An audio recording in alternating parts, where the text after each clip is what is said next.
Eric, where did you first hear of The Weeknd? It was kind of a random find on the internet. At the time, the location I worked at, we were super slow. I had to go outside and hold the sign to bring in business.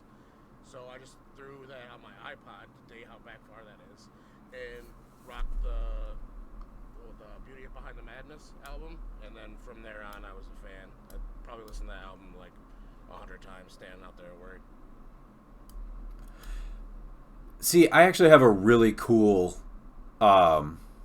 story. So it was probably 2011, 2010. I was managing I see that chat. I turned his audio. Wait, I just turned his audio up. So we'll see in a minute if that helped. I was in the basement of legendary Saginaw music producer Mike Pruitt. And we had just gotten done kind of working on some different things. A rapper that I worked with named DJ, who's actually still, like, people know him around town still, and this was years ago. He had just finished like a couple features for a couple different songs for people Mike had been working with. And afterwards, there was this whole thing of like, so what have you been listening to? What have you been listening to?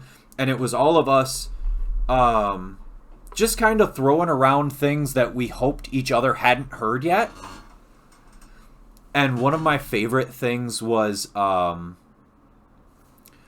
it was the first night I'd ever heard Kendrick Lamar. And which song? Michael Jordan. Oh, okay. It's like it's before even like High Power. Actually, I think it was on High Power. Yeah, I know.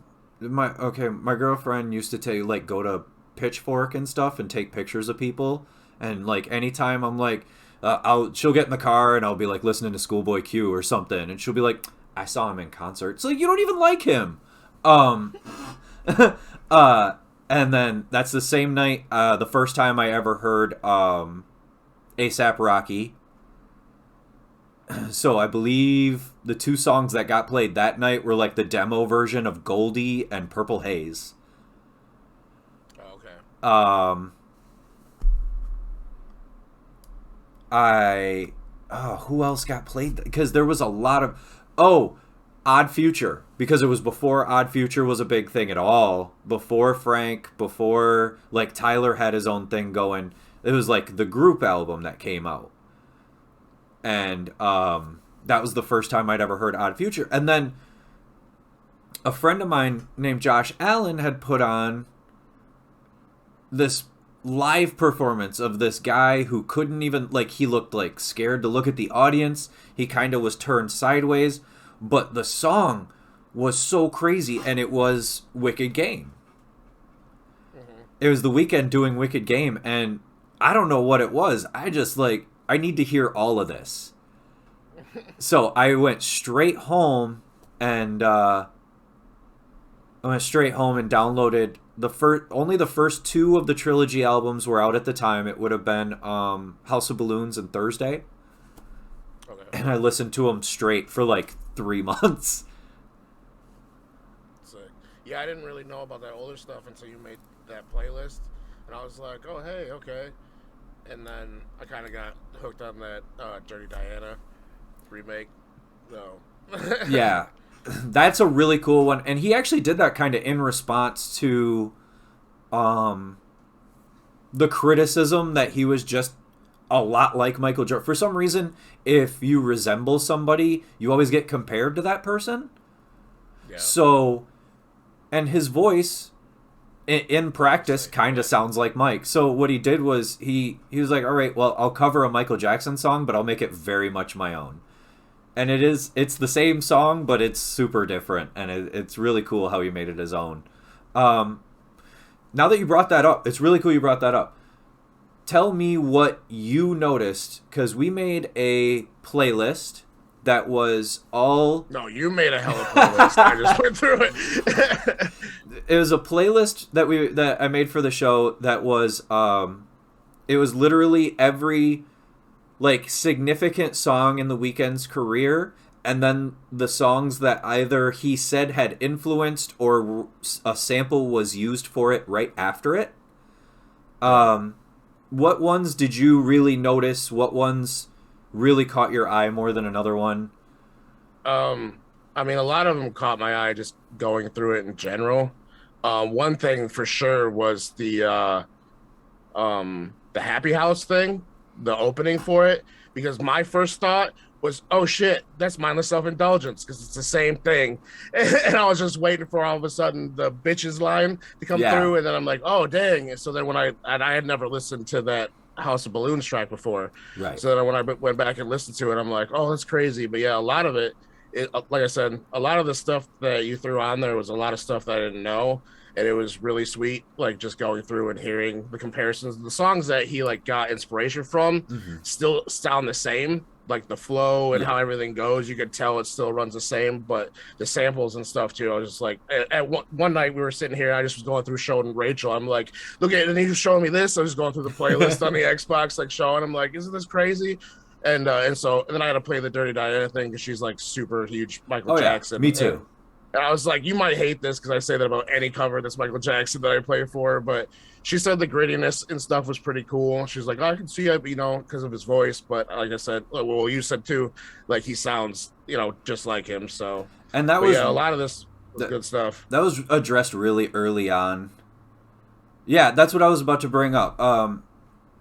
Tara, the regular co-host of the show, just brought up in chat that the cover or the sample that he actually used on that House of Balloons track that you brought up is Happy House by Susie and the Banshees. Now, I knew about that song at a really young age. So, like, House of Balloons, Glass Table is not only the opening track, but kind of the lead track. Yeah, it's the title track, but it's one of my favorites off that album. I had known about Susie and the Banshees' Happy House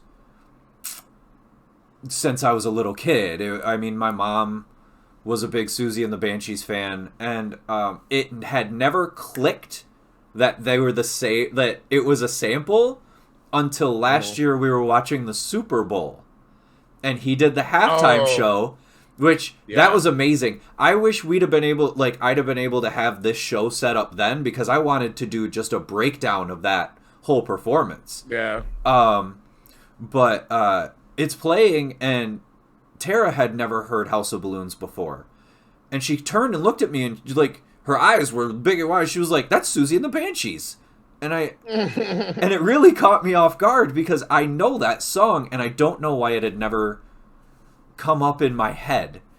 There were a couple really cool tracks to find out about just in my research. Sorry if I'm looking over here. It's where I have the. Oh, you're good. There's a couple tracks by the band Beach House, but also like the Cocteau Twins, Cherry Colored Funk by the Cocteau Twins, and Drugs in My Body by Thieves Like Us. One of the things that he really likes to sample is this like dream pop. It all has this very ethereal, like not real feeling to it. Yeah. And it really does translate over into his music almost perfectly. He's always, when I was looking at his past, he started like smoking weed and doing stuff at like age 12. Mm-hmm. So, it makes sense, which blows my mind because that's the same age as my son. I couldn't even see it. Imagine walking in the house and just seeing my kid just sitting on the couch smoking a joint. We're like, what the hell? But yeah. I can see why all of his music really has, some of it has that super trippy stuff, especially the older stuff. Right. And then you also find out that he grew up bilingual because he spoke French and English. He lived in a split portion of Canada, which is one of the things that I wanted to bring up because over the summer we were at Third Man Records, which is the record company owned by Jack White in Detroit. And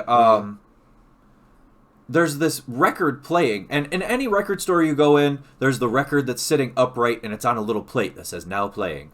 And I realized that I had been walking around the store like jamming to this 1960s pop record this whole time, and I never realized that it was in French. So I was like, I run over to the now playing, and it's this singer, France Gall. And the first thing I did when we got in the car was I turned on her music and I just let some of it play through just to make sure that it wasn't just that one record. Now, when I was making the playlist and I found that the song Montreal has a interpolation from France Gall's song Laissez tomber la forêt, I pulled that off well, by the way. Huh? I said you pulled that off well. I actually do speak a small amount of French, but it's not fantastic. Oh, okay. Gotcha. That particular song, and then I looked into that song. Dude, I'm about to blow your mind. When we get done here, I want you to listen to that song by France Gall. It's the one after Montreal on the playlist. Mm-hmm. And then listen to Dragula. Because Rob Zombie interpolated a 1960s French pop star for the melody for Dragula. What? Yeah. Yeah, it's fantastic.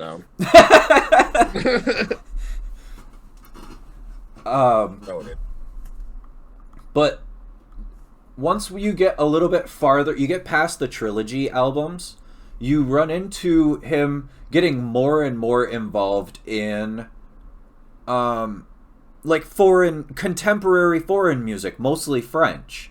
I put on actually one of my favorite Weeknd songs is the one he did with Kavinsky. It's called Odd Look. Mm-hmm. And I adore that song. I've been a big Kavinsky fan because I like this style of music called Retrowave. And it's an electronic style of music, but it's all designed to sound like 80s video game movie score music. And yeah, they have like playlists like that on Spotify that I'll just throw on in the background when I'm like cooking and stuff. Yep. Yeah, they're dope. And then he actually works a lot with a French electronic artist named Geseffelstein, who actually is also a longtime contributor on Kanye West albums. Okay.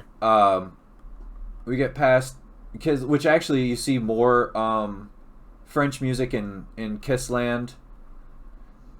There's actually a song that's in French, but it's Georgian, is used as that voice in the back of the song often. There's like like a little voice in the back. It is a French song, but it's from Georgia, like the country Georgia. Oh, not the state. Okay. Right. I had to get into what? I had to get it. I had to do some serious research to find out, because I'm not even going to attempt to pronounce the name of the artist, but I was like, it's in French, but it's obviously not from France. It seems like from the Middle East or the Emirates or something, and it's from Georgia. So he really did reach out to all these different places over the course of his career to find some of these inspirations. As far as like, one of the things I didn't expect the most is the only song with a sample on it on After Hours has an interpolation of Elton John's Your Song. And yeah, that was weird. And I didn't expect that. And then I remember that the reason I should have remembered that is because Elton John, right as soon as we found out that Blinding Lights and the album in general weren't going to be nominated for Grammys, which ugly snub. Yeah. Elton John came out and said that Blinding Lights was one of his favorite pop songs in all of music history. Oh, dang. Which, that's Elton John. That's like right? That is the pop singer of all time. And then, so now we've reached Dawn FM. We kind of like hopped our way through his inspirations through his career. Recently, he put. Oh, hold on. There was one story I did want to. I made a note in there. Okay. About the breakup album. Oh yes. Go ahead. the My Dear Melancholy, the album that came after him and Selena broke up. Mm-hmm. So I have a funny, not funny story about that. So I was going on a bike ride around here, around Essexville, and I went over to the park over here, and took a break, hopped off, and was sitting on a bench there. And usually when I go on a bike ride, I'll have like a Bluetooth speaker in my headphones. This Right. time I had just a Bluetooth speaker in my backpack. Well, I'm sitting there and kind of half hearing a conversation between he's got to be like a senior in high school, and I'm assuming a quite long time girlfriend. And she's basically breaking up with him because she's about to go to college, because it was towards the end of the summer, like saying like, this isn't going to work. And she just kind of hops on her bike and takes off. And this kid's just sitting on the swing set with his head down and just whatever. So I looked, and I literally went and threw on that Call Out My Name song and just turned my speaker up. And he kind of looked over to the side of me and then just kind of nodded his head and then just sat there and just kept swinging. And I'm like, I got you, bro. I got you. And I just sat there and let the song play, whatever, and just sat there and let the whole album play. He got up like shortly after the song, maybe halfway through. But yeah, I was like, I got you. Like, it just kind of clicked. He knew what was going on and just got on his bike and took off. So I hope he's okay now. But yeah, like I said, it was a funny, not funny story, because I saw this kid's heart get broken. But I'm like, I got you, man. You're good. It's the moments you wish like you could be recording from the outside, because it would have made such a good like TikTok or a Vine or something to get just watch this girl ride off and then that song just come out of nowhere. Yeah. But yeah, with that, the My Dear Melancholy, it wasn't even really like, I believe it's only 6 songs. Yeah, it was only like an EP. Yeah, and it felt like that one had the most emotion in it since, because Starboy had a lot of like party tracks, club tracks, a lot of radio friendly stuff on it. Yeah. Beauty and the Madness, you could tell, was more experimental. I don't feel like I'd heard anything that actually emotional since some tracks on Kissland. So 6 years before. That's why I call it the breakup album. Yeah. Now, did you know about this album before it came out? Dawn FM? No, I did not. It showed up on my thing on Spotify, because I use Spotify on my phone all the time. They're like, new album by The Weeknd. I'm like, what? Yeah, did not know anything about it. I did the exact same thing.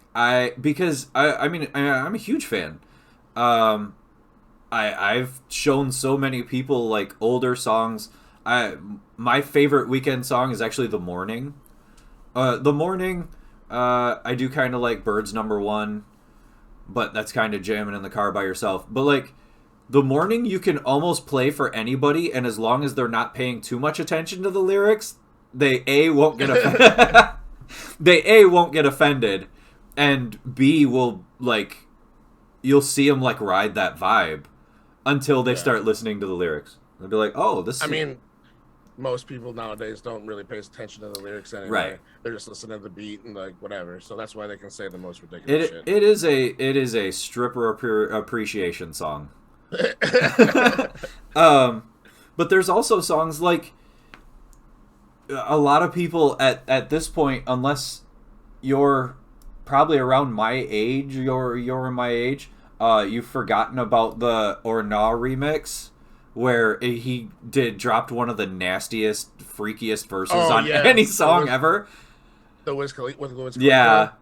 Yeah. And like he'll come out and make something like that, and in the same year he'll make something like My Dear Melancholy, and you really wonder where this guy's coming from musically, and I don't think it matters at any given moment. Like, he just can. Yeah. Whatever he's feeling at the time. Mm-hmm. Which brings us, like, that brings up the question of Dawn FM. Like, what was he feeling when he came up with the concept for this? Because it's not sad. It's not sad in any way. Even the songs that have like the sadder lyrical content are upbeat, happy songs. Yeah. We in our research found out, like, I'm sure everybody by now has looked up that Jim Carrey is the radio announcer. But the Which was awesome to find out. Yeah, And the fact that he's even that they're neighbors. Right. The Just call up reason your neighbor, is be like, "Hey, do you want to be on this real quick for me, bud?" yeah. It was like Wilson on Home Improvement. He kind of just like looked over the fence and was like, "Hey, what are you doing next weekend?" Yeah. And then like there's right into the song Gasoline, which is actually probably one of my favorite songs on the whole album, and it's the lead song. Yeah, for sure. That's probably one of my favorites. He Probably the favorite. Yeah. He starts with this voice that's definitely not one he's ever used in another song that I've heard. And They labeled it as British, but I'm not too sure. I actually did too, because the two did you listen to the two songs I put after it in the playlist? Would have been Joy Division's She's Lost Control and Dark Entries by Bauhaus. The Joy Division's one I did, yeah.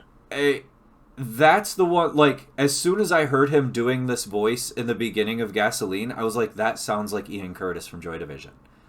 Oh, yeah. I really like the cadence and the tempo he's using, especially because Joy Division, eventually, Ian Curtis passed away tragically at a super young age.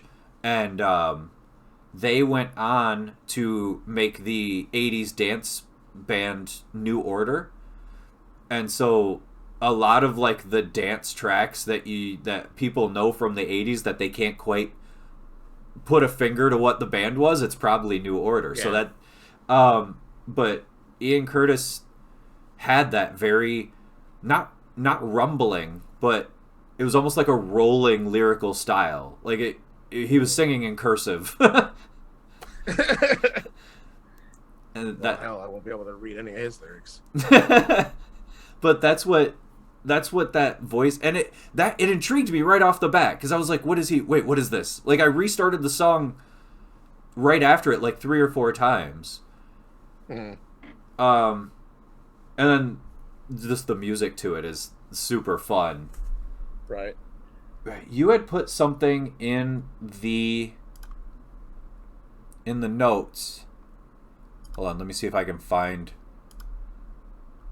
I'm sure you can all still see me, but I pulled up our notes again, and I was trying to find what you had put on. You had put something on there about the Gasoline video. Damn it.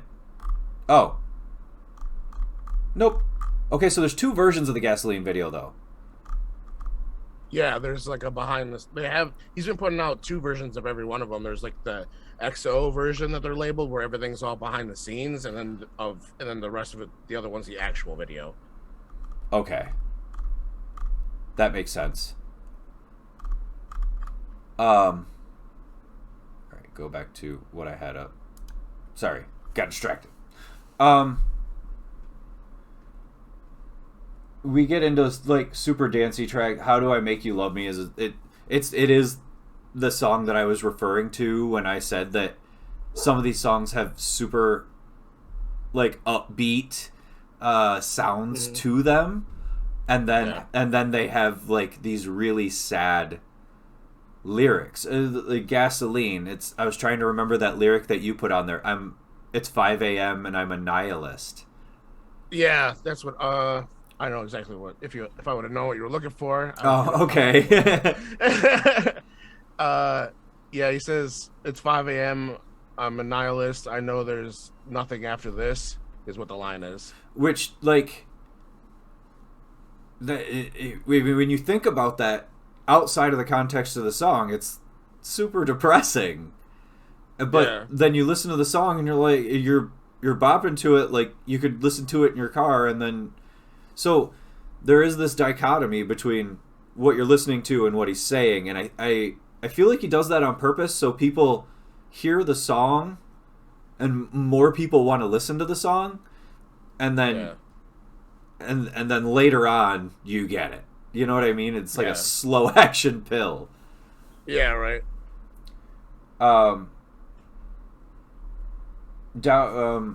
Take My Breath. Right off the bat, when I heard the music, I was like, this is a Retrowave song. This is a French electronic track. They should have a warning on that song, by the way. Why is that? Just a side note. Because the album version obviously is longer than the one that's on the radio. Right. Everyone's probably heard the radio one. Yeah. That song is a slip hazard when you're in the shower and it comes on and you're in there just jamming. If you don't got the right footing there underneath you, you're going down. Oh yeah. I was close. Oh yeah. I was close, but yeah. And the first part of that song when he first says that, "Take my breath," and it drops into that lower synth key. Yeah. I immediately thought of a home dude from Grandma's Boy that is making the game when he's sitting in the chair and he's like, that same music's playing. Yes. Yeah. But yeah, they should have a warning on that song for sure. Oh, it's awesome. And as soon as I heard it, I thought of those French electronic influences that I brought up earlier. And on the playlist, I put up Thomas Barrenden's Quiet Earth, which sounds significantly like the music on the track, and Robert Parker's retrowave song Running Wild, which actually Running Wild is almost identical. And the producer on the track for Take My Breath is his nickname is like OTP or something like that. He's a regular producer for The Weeknd now. Mm-hmm. And he is the electronic OPN is his name. Okay. And he's an American electronic artist, and you can tell he's like super influenced by like the French masters, Kavinsky, Gesaffelstein. One of the things that I found super funny about this, and I don't know if anybody thought about this, but the Peloton company has been having some really bad press lately. Because first and foremost, people were having heart attacks on Pelotons. Going too hard? Well, just like not paying attention, or maybe they were pushing themselves slightly past, but they already had preconditions that weren't being monitored by the bike itself, or the people, things like that. And then there's been a recent reboot of Sex and the City.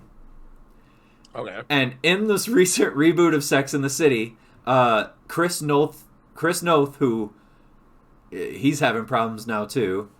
He's been called out for sexual assault. His character died on a Peloton. Oh. And they had not told, and they didn't tell the Peloton company that's what they were going to do on the show. Mm-hmm. Let's make this a little bit worse. If you've watched a Peloton commercial lately, the song that Peloton commercials use, just bring the shake in here, I can see you. The song that they use in Peloton commercials is Take My Breath.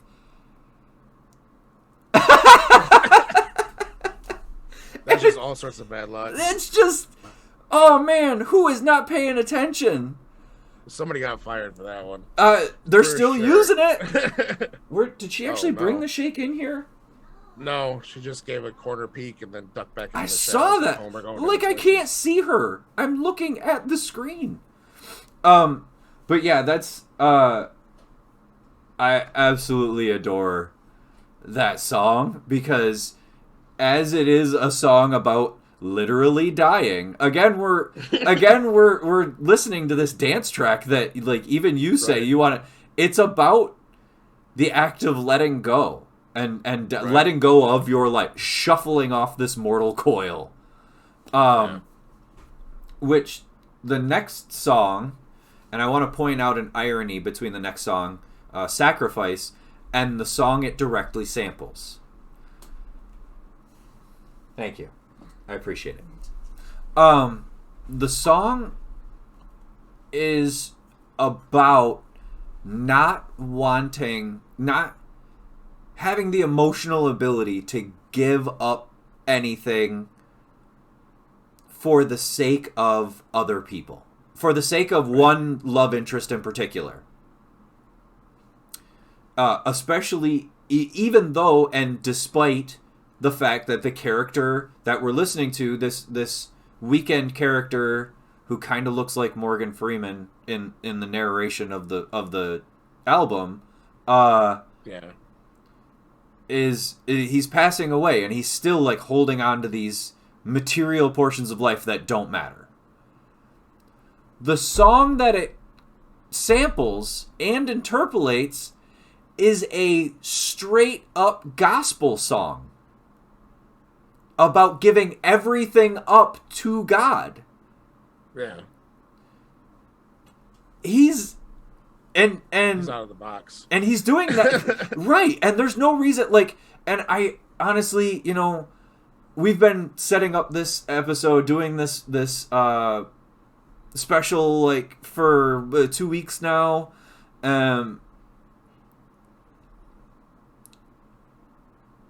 Oh, never mind. It was a spam chat.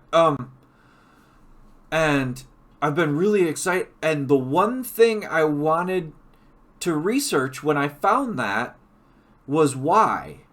And there's nothing. He has been so tight-lipped about the reasoning for some of the uses and influences on the samples on this album, I couldn't find anything. Usually with Kanye West, he'll like sample two things and then give you a whole storyline on why that fits into the song he used it in. Nothing. The Weeknd is leaving all interpretation up to us. And as much as I hate it, it's also kind of genius. Yeah, like I said, when I was a fan before we started this, but then like learning how deep the rabbit hole goes with this man, it's just been getting more and more interesting. Right.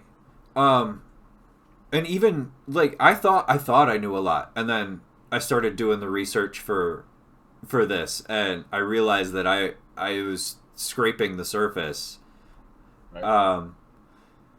I want your opinion on something that I can't quite put my finger on in this album, and it's A Tale by Quincy. Where Quincy... Yeah, I was going to ask you that. I'm so confused on if it's like is this his dad? Is this what is happening? Well, it's obviously Quincy Jones, music producer Quincy Jones. Oh, okay. I don't know why he's telling this story, like what the significance of the story of his mom being institutionalized for mental issues, his dad having to raise them but not being emotionally available, and then consistently seeing women as something not only disposable but also that become a hindrance. And that's the reason over the course of his life he had such a hard time connecting with women.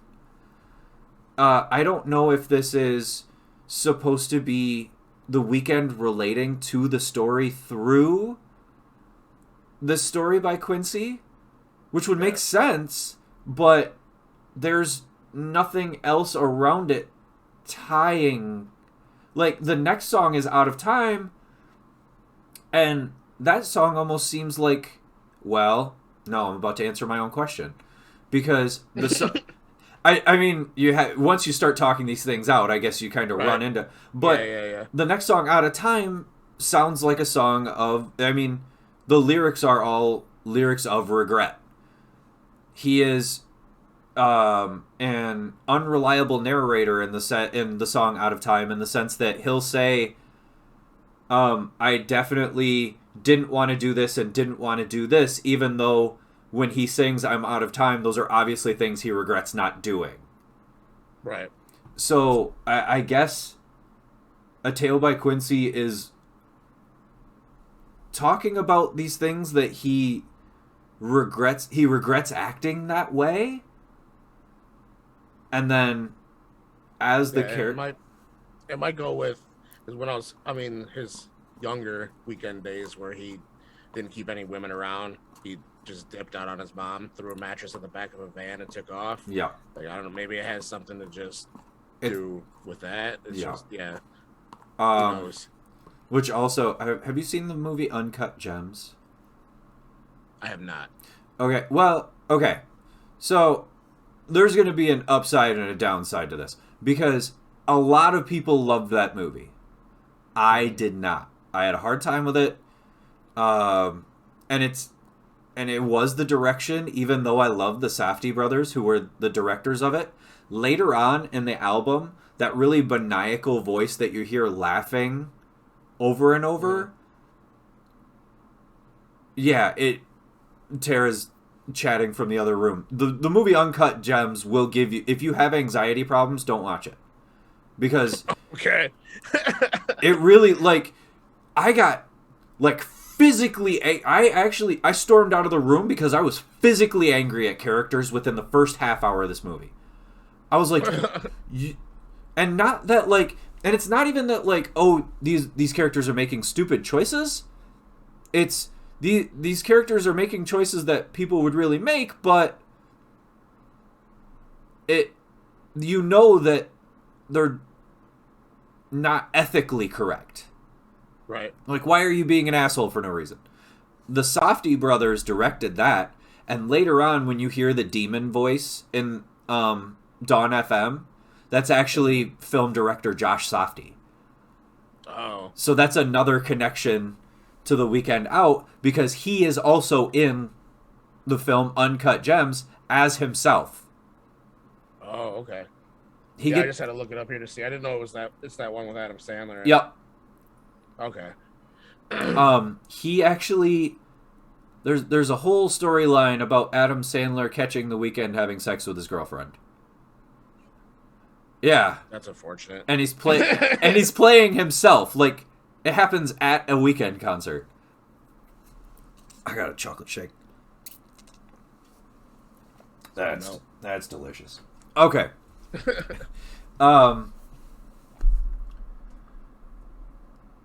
So I noticed that there is only 2 features. Usually he doesn't have any features on his albums. Right. There's 2 features, and I say only, but there's 2 features on this album, which is twice as many as he usually has. We have a feature by Tyler the Creator on Here We Go Again. And Tyler's playing this very, it's almost a voice in his head that's justifying the arguing. Yeah. The song Here We Go Again is about, like, not wanting to argue anymore, not wanting to be in that continuous cycle of a relationship that seems to be going down the drain. And then you have Tyler, who seems to be justifying staying. But you're gonna sign that prenup. Yeah. Like, yeah, we can, this relationship can go to the next level, but I'm still gonna protect myself. Like, there's gonna be no vulnerability here. And, like, the prenup line, yeah, obviously, like, talks to the actual, or spells out, like, the actual, like, here, you have to sign this before we get married. But also, it's the symbolism of, like, protecting yourself from being vulnerable from that person still. Yeah. It was cool to find out that one of the Beach Boys was in that song, too. Yeah. Super random. He's in the background of Tyler's part. When he says you're going to sign that prenup, he's just doing a little, whatever, Beach Boys cooing thing in the background. I know, and that's another, like, vocal. That's another moment where there has to be some sort of significance to that, but because The Weeknd's been so close to the chest about the making of this album, hardly anybody knew it was coming out when it came out. And was it the Beach Boy they found all coked out in the swimming pool full of sand? No. Still alive? That's that's Brian Wilson. Actually, stay tuned for the show. Eventually, we're gonna probably talk about the film that was made about Brian Wilson. It's called Love and Mercy. It stars John Cusack and Paul Dano, and they play him as old and young Brian Wilson, respectively, because a lot of people don't know that he had a form of schizophrenia where he could see music. And he was using and that would be really stressful on anybody's mind. So he was using psychedelic drugs to enhance that. And then eventually when they started medicating him to bring it down so he could be a more level person, when they tried to put him on, Tara said he was under a conservatorship in the 80s, and that's what I was just getting to. Thank you. There was a doctor who had previously taken advantage of Alice Cooper and almost killed him with drugs. Like, he was medicating... he was medicating Alice Cooper to the point everybody thought he was going to die. He did the same thing to Brian Wilson, but he, like, moved into his house. He lived with him. He had him sign all of his assets over to his control. It was bad. Like, he kept him just barely alive so that he could live off of him for 15 years.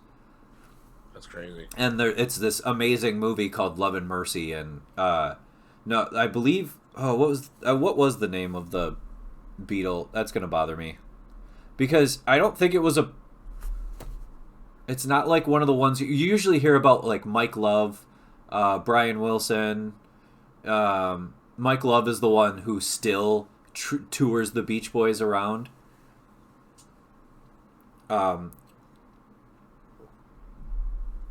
And then Mike Love does suck. We have our personal problems on the show with Mike Love. I like how the chat just, like, we're talking about things, and I like when the chat's in on it with me. Because Tara just said Mike Love sucks.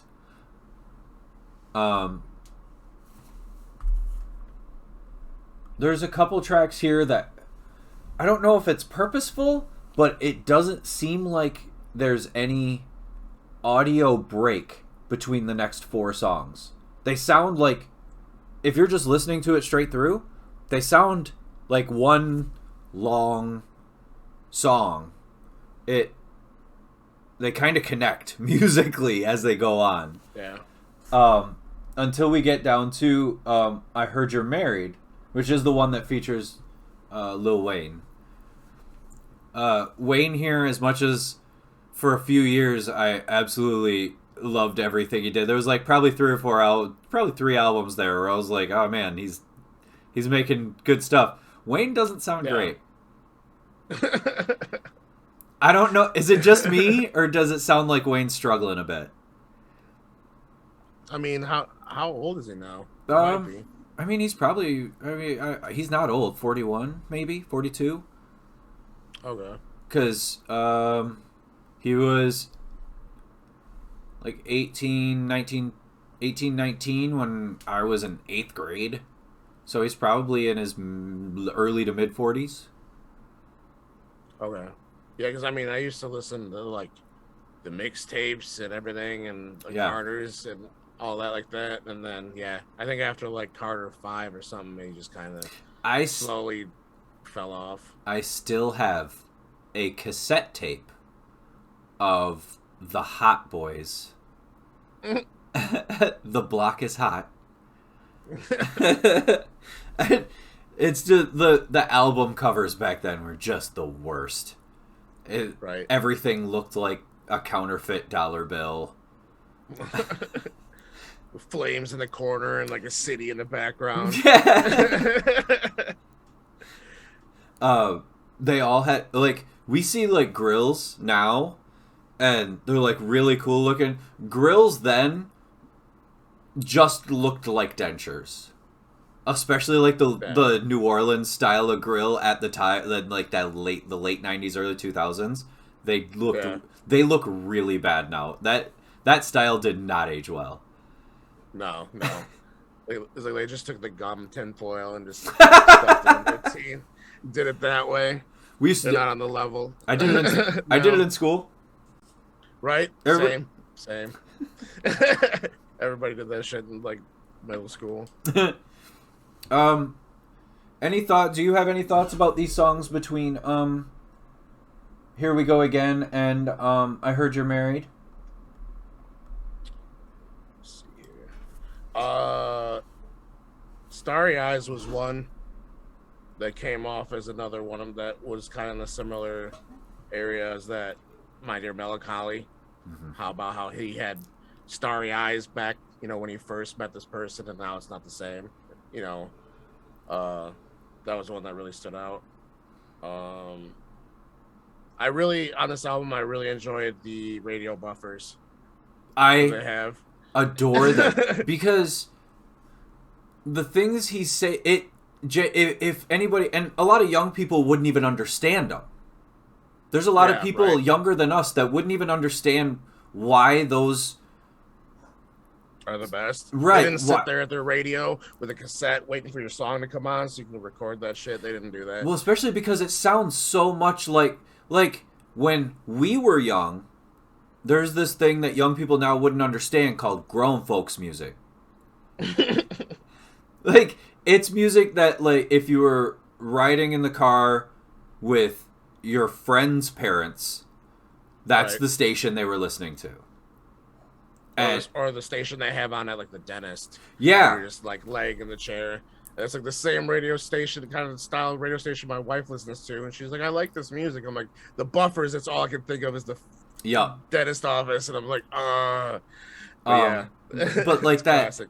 old R&B, like easy listening style music between, like, that comes on either side of those buffers. Yeah. Even like the 103.5 Dawn FM, which Yeah. actually 103.5 we found out in our research is an actual Toronto radio station. It's just not called Dawn that's cool. FM.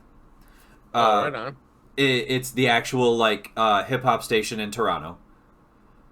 Oh, that's cool. Yeah, but it's just I wonder if not. they're gonna change their name now. Just be like free advertisement. Do a promotional weekend.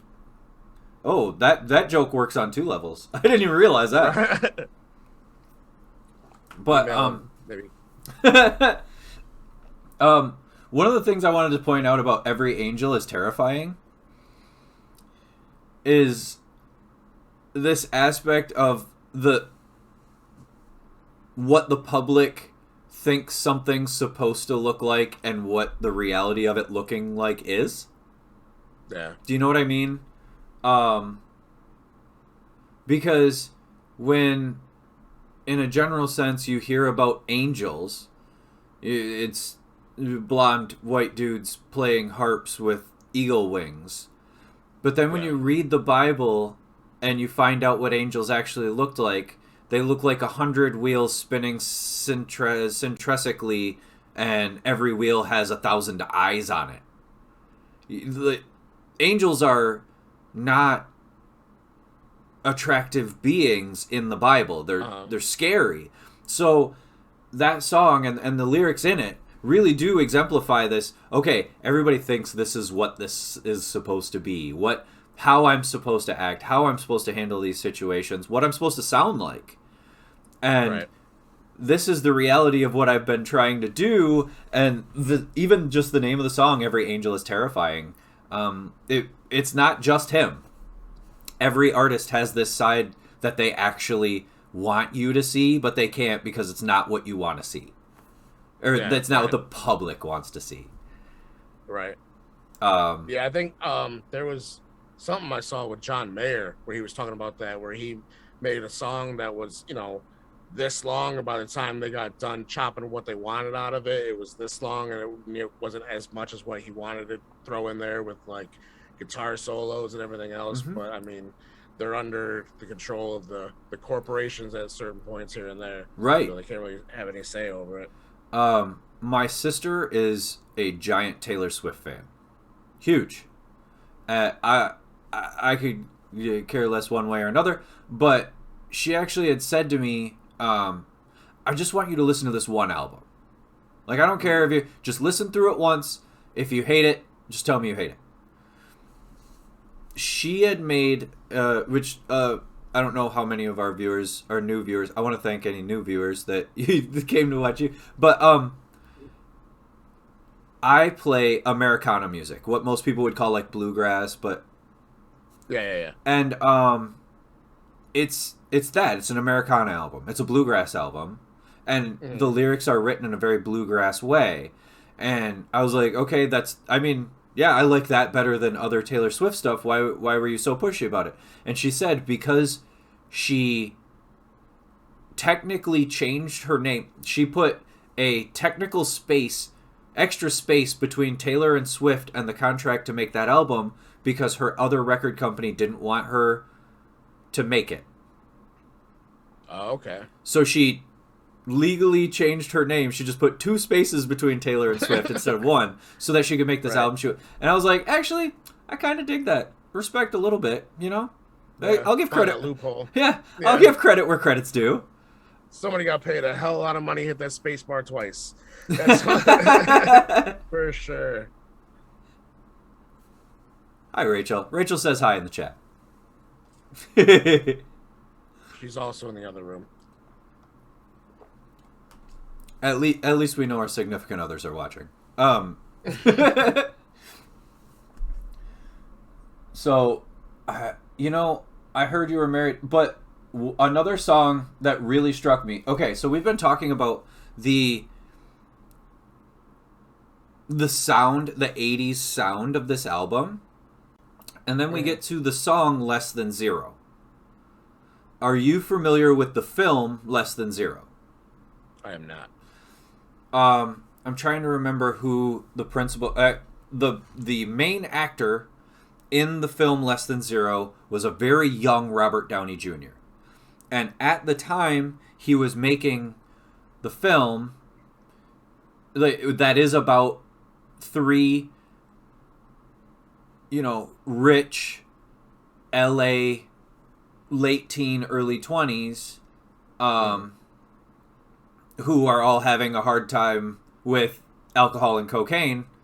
Robert Downey Jr. was having a hard time with alcohol and cocaine. And the song kind of... Oh, it was 79. Oh, it was 87. I was like, why did I see a 7? Okay.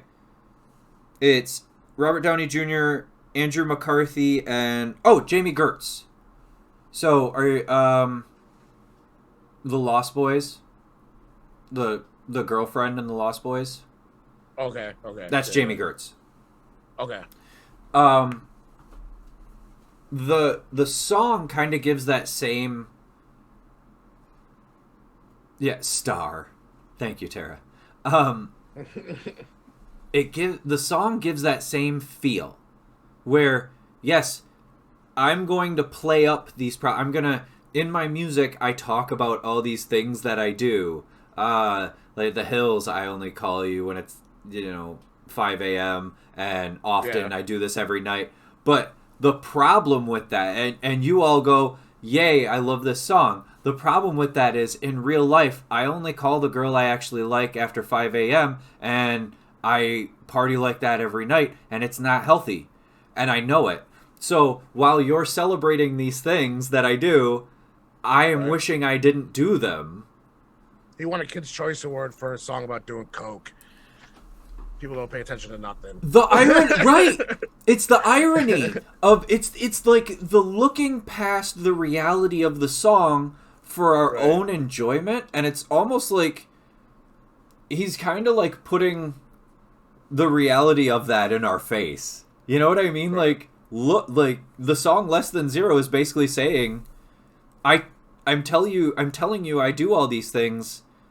Why don't you believe me? And like some of this is an actual cry for help. Like you said about My Dear Melancholy, a lot of that EP is an actual cry for help.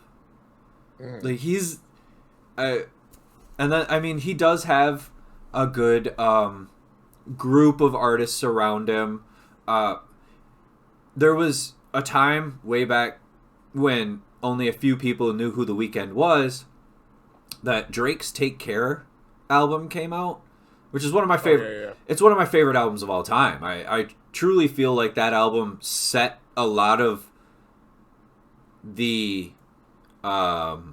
emotional understanding that our generation has in relationships. Right. And The Weeknd wrote the whole album. And I didn't realize it until like 2 years later. I didn't know that. Yeah. That's crazy. Anytime you hear Drake like singing a little bit or slowly, he's not rapping. The Weeknd wrote it.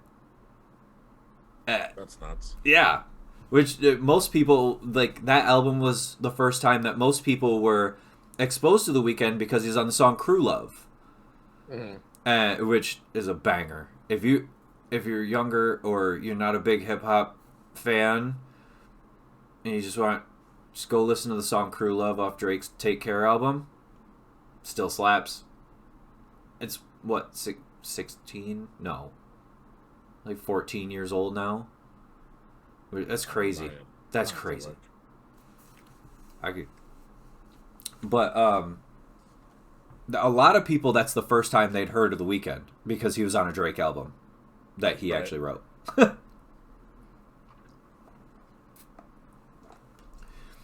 But he used to have Drake and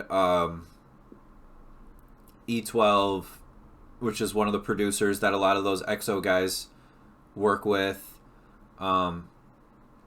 He's done some work with like the producers that work a lot with Childish Gambino. Also a fave. Oh my god, isn't he great? Like anything he does. But which is fun because I was a fan of him when he was on Community before he turned into a rapper. Oh, which is his first album came out before Community did. The Camp album. Oh, was it? Mm-hmm. Okay. Camp came out right about the same time as the second season. So okay. He technically probably made both at the same time. Take Care came out in 2011. Okay. So, yeah, 14 years ago. Well, no, that's more than that. 11 years ago. Right. Math, it's been a long day. Don't judge me. But I feel like if we'd have, because like this isn't the kind of show to like dig into every word of every lyric. I just like to pull out, like, it would be I thought it would be so cool to look at the themes of some of these songs and where the inspirations came from. Right. And kind of put them out in the open, because when an album like this comes out, everybody goes, "Oh, isn't it awesome?" And that's as far as they think about it. And it's such a bummer because there's so much that went into making just the sound and this landscape that he built. One of my favorite parts of doing the research for this, by the way, everybody, was the way that I type and articulate things, like in data shares and things like that. I guess I'm a little long-winded, and Eric had said something to the effect of, "Man, I feel like I need to study before I do the show." Oh, yeah. I was like, shit. I felt like I was back in college again. I'm like I literally have like side notes just scribbled on a piece of paper that I was like reading, and I'm like scribbling random shit down at the same time. It's like, yeah. But yeah, this is...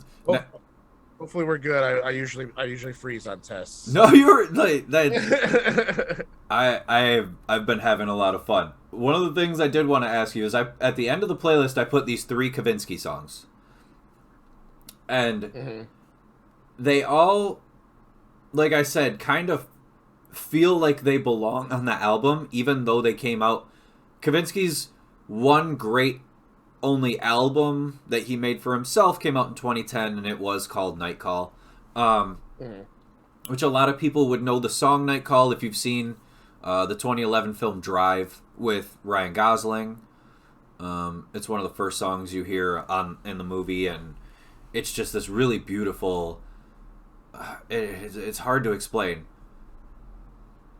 Okay, so that wasn't a joke, because that's a lyric in the song. I didn't mean to say that. It just came out correctly. And then Road Game, which is the last one I put on, is this really fast... It's what you would call outrun music. It sounds like you're driving a car really fast. I wanted to know what you thought of those. The Road Game one is gonna stick out to me because it was a few days after you put this up, and I was listening to it in the car, like because I had headphones. It's illegal, but I had headphones in while I was driving because I don't have fancy Bluetooth or anything. Anyway, the train over here sometimes stops on Center Avenue on my side of the town and just blocks the whole road off. It happened to my wife the other night, and so I literally went into straight baby driver mode and just cut on a side road, and I just was hauling, whipping down side streets, and I had that song going, so it worked perfectly. So I can see where you get the fast driving thing out of it. So that was probably my favorite one out of all that one, just because it kind of was working with what was going on, trying to get around that train. I love outrun music. There's actually a whole genre that sounds like that. I drive a 1999 Honda Civic. Oh. Yeah, it's a stick shift, but you put some. You could whip for sure in that thing with the stick. Then. Yeah, you put some outrun music on, in that that little roller skate with a stick shift. Woo! Especially with some snow on the ground, I'm turning sideways. I'm pulling corners like this. Drifting into that Arby's drive-through. Yeah. Dude, that thing is a horseshoe. I could just in and out. Throw the bag. So I think we're gonna leave it on here, leave it right here. Is there any final thoughts you wanted to put out there or anything else? Just the Phantom of Regret thing was dope. I thought the spoken word poem by Jim Carrey. Yo, I totally skipped over it. I appreciate you going backwards. Please go into it a little deeper if you can. Oh, I just thought it was really cool, especially after I heard it before, and then they have that feature on Spotify where you can actually the lyrics follow along with the song. I don't know if you ever noticed that. The genius. So I was listening to the album doing it that way, so I was going along. I'm just a fan of lyrics and poems in general, but then to later find out that it was Jim Carrey, just added to it more, just because he's a crazy dude. So it was just a thing I really enjoyed, was all. Have you seen the documentary Jim and Andy? I have, where he went crazy, turning himself in. Yeah. Isn't that scary? Like, I watched that with my sister, and my sister's significantly younger than I am. She's 15 years younger than I am, but she's really intelligent in the sense that she's interested in things like that. And we're watching it, and I realized she was crying because it scared her that could actually happen to somebody. Yeah, where they just completely forget who they are and have been acting so long that they become someone else. Isn't that what they said about Heath Ledger too, and the whole Joker thing? Right. It's just more that, I mean, yes, but not to that extent. Right. Not to that extent. Yeah. Sometimes it just brings on like depression. That's also what happened to. Oh shoot! There's another actor who was doing his version of Death of a Salesman on stage. Mm-hmm. And because it is such a tragic role, he sunk into a depression and ended up passing away due to how he was taking care of himself. Philip Seymour Hoffman also passed away from that same malady that some actors can get, where you just sink too far deep into a character. It's an insane thing. It's insane to think that a human being can lose who they are in someone else. I mean, Jim Carrey is half crazy anyway, so I can just see. Yeah, I don't know. That movie's a trip. Anybody who ever could possibly think of Fire Marshal Bill, right? I can't do the thing anymore. Something. If I do the Fire Marshal Bill thing now, you can't see it because my stash comes down too far. So you can't see the top teeth. Where he does that thing? Yeah. I used to... In Living Color was the best thing ever. Have it on box set. No way. Get the fuck out of here. That would be I got it, great. like forever ago. I have to find it, but yeah, I have like a half a season or something. Yeah. That's so cool. And then if you watch like the first or second season, he's actually credited as James Carey. Oh yeah. Yeah, Phantom of Regret, the Phantom of Regret is this really cool spoken word. It's almost like a word painting because when he says up, his inflection goes up. When he says down, his inflection goes down. And in actual music, especially opera, when the words of what you're saying follow what your voice is doing, it's called word painting. A lot of, like, most recently, one of the big people who's been noted for word painting has been Mac Miller on things like the Circles album that came out after his passing. I don't know if anybody saw it yesterday, but I was wearing my Mac shirt that Tara got me for Christmas. Is that what that was? Mm-hmm. That was the Okay, yeah, I saw it, but it is the G-Wagon. Oh, okay. Gotcha. And and he's recently been really noted. If you've never heard of the Dissect podcast, he does what we're doing right now, only he goes literally song for song, word for word, lyric for lyric through like 6 hours long. Well, it's his episodes are only a half hour each because he only does one song at a time. Oh, okay. So it's like a half hour, 45 minutes. But he has 7 seasons. He's done like every Kendrick album, almost every Kanye album, 2 Mac Miller albums, Flower Boy, both Frank Ocean albums. And he, down to the timestamp of when things happen. I didn't realize his name is Cole Kushner, and he has a doctorate in musical theory, and he uses it to make this where he breaks down the depth of hip hop albums and how deep they can really go. Things that nobody would have ever thought of other than the artist. If you ever listen to Frank Ocean's Channel Orange, yeah. In the song Pyramids, that weird break where it almost turns into like an electro track? Yeah, I think so, yeah. At the silence before that music starts, not only is it the exact middle of the song Pyramids, so the song itself is 10 minutes and 10 seconds long or something like that. Mm-hmm. 11 minutes long. Not only is the timestamp of the silence right there at 5 minutes and 55 seconds, so the exact center of the song, but if you look at the entire runtime of the album, that silence in the song Pyramids is the exact center of the runtime of the album. So what you're saying is that would be the point in which your Walkman would click and you'd have to flip the tape. Well, that was to Frank Ocean, that's the point where, okay, I've been building up this story of Channel Orange and the fact that this is a little boy watching TV channels he's not supposed to watch. Now we're going to go into, now it's an adult, and those societal things that have gone into his head have affected him. Yeah, it's been a long time since I listened to that. I might have to check it out again.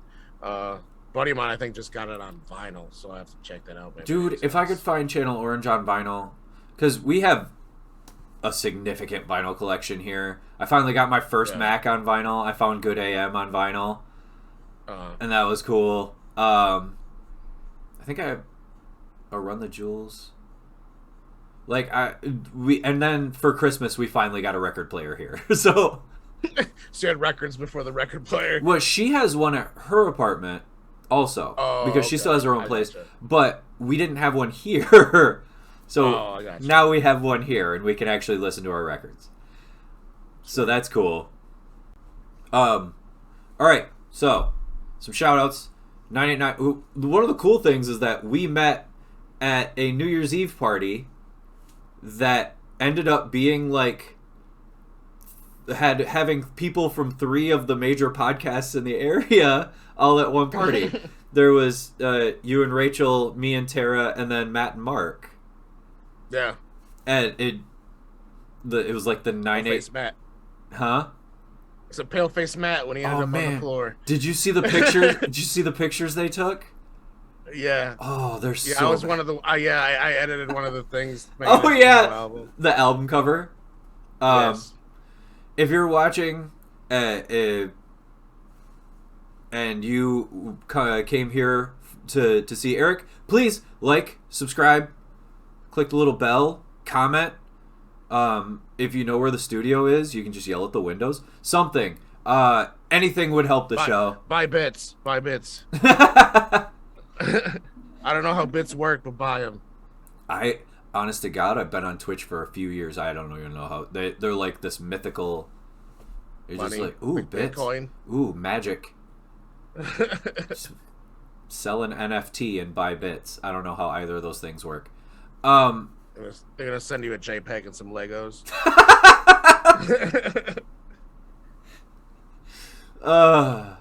That's fantastic. Which actually, the bits widget that I put up is kind of cool. It's a little popcorn box, poppin' corn. I thought it was clever, but nobody makes sense. Right, it's never gonna happen. But I thought it was clever. Right. So, subscribe. What else can they do? Follow. We're available. Follow Squawking Dead. Yeah. Follow Maddie Ice and the Marky Mark podcast. They're actually about to be live here in about 10 minutes. 15 minutes or so. Yes. At the arcade in our town. Squawking Dead, like I said earlier, but in case you missed it, they're doing a charity thing in so many days. You can follow them on Instagram. You can follow my wife at CosmoMom09.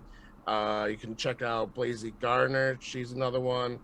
And I think that's mine. I can't remember my Instagram thing because I have way too many random spaces in the middle, but I don't really post anything interesting anyway. Right. So I don't. I barely post on my. I had one cool post on my Instagram in like the past 2 years. Was it food? No, it was food related. See, it's normally okay. So there's the fancy restaurant My Table on Center. Well, yeah. Last year they had the street shut down, and they had that couch right in the middle of Center Street where if you sat on it, you were looking at the traffic coming right at you. So I took Dyson, and me and Dyson sat on that couch and ate dinner. I got a burger and fries, and they sell like Kraft Pop, and he was sitting like between my legs, and he and I were looking straight down Center Avenue with all the cars coming at us. So if I took my phone and went like this, like you saw him, and then the food, and then, like, the cars coming straight at us. It was a really cool video. I was proud of myself, because I don't make things like that. But I don't know if Tara heard it earlier, but he kept the pink headphones on so that there was still some pink in the show. Yeah, no, I just wanted to make sure you're comfortable. The show would be lost without it. Right. Thank you for... She says yay. Thank you. I appreciate your help. It was so cool to have you as our first guest on the show ever. Oh, thanks for letting me on here, dude. Yeah. It's been fun. Like I said, it's been fun sharing music. I apologize now that you're probably going to get random music videos and stuff. Hit me up whenever. I'm always looking for I get bored of the music I've been listening to so quick. Like, I can listen to something a couple times, and then I have to move on because, okay, I got that. Now what else is new? So I'm constantly looking for new stuff. So hit me up whenever. My Spotify is always usually just on complete randomness, especially if I'm like playing video games and like doing the pinball challenges that Matt and Mark got going on or whatever. I'll just have music on in the background. So they live from like Nudged Underground tonight? Yeah. That's crazy. They're supposed to start at 10. They'll probably be on later. I don't know, but usually around that window. Yeah. Well, thank you. Squawking Dead, like and follow. Adopt, don't shop. Hold on. What were Tara's ones? Have a sparkling week. Buy a carbon monoxide detector. Think pink. Haha, I remembered them all. Thank you, Eric. Have a good night. Yeah, thanks, man.